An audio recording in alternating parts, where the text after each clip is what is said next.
तो हेलो दोस्तों, आज हमारे जो है तो चिक्स निकल चुके हैं।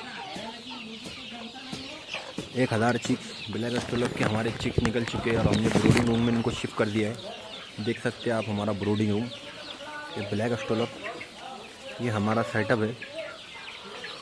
पूरा प्रॉपर तरीके से हमने सेटअप किए है।